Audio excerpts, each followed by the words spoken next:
This is Marcus Schaller, and here's today's Morning Spark to help you unlock your creative problem-solving potential. Today, we're going to talk about strengthening a growth mindset approach to solving problems. There are basically two ways you can look at, quote, unsolvable business challenges. First way is with fixed mindset. It might sound something like, if I haven't solved it by now, I should just give up. I obviously don't have what it takes to get over this obstacle. The second way is with a growth mindset. That sounds more like there's no such thing as an unsolvable problem. There are only puzzles that I haven't figured out yet. If I stay flexible and keep experimenting, I'll eventually discover the solution. Now, people with a predominantly growth mindset view challenges as opportunities to learn and improve with effort.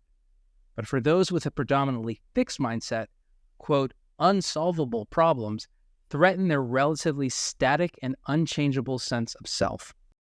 As a result, you narrow your life to include only things you're sure you're good at, only things you're sure you can succeed at. Now, that's a quote from Carol Dweck, who wrote the book Mindset, The New Psychology of Success. I highly recommend picking it up if you haven't read it already. Now, fixed versus growth mindset isn't necessarily an either-or.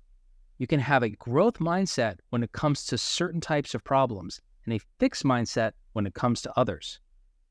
I spent the majority of my own life firmly locked into a fixed mindset, a confusing, conflicting, and limiting story of self that would quickly degrade from effortlessly creative problem solver to destined to fail loser.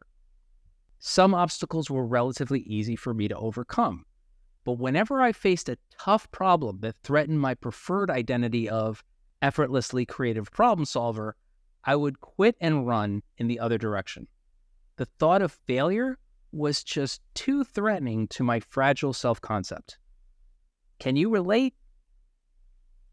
So what will you do today to start strengthening a growth mindset? Will you pay attention to your own limiting stories and choose to refocus on your innate ability to learn and grow? If you liked today's episode, I hope you'll consider sharing it with others. If you haven't done so already, please take a moment to subscribe to the show and leave a review. Now get out there and have an extraordinary day.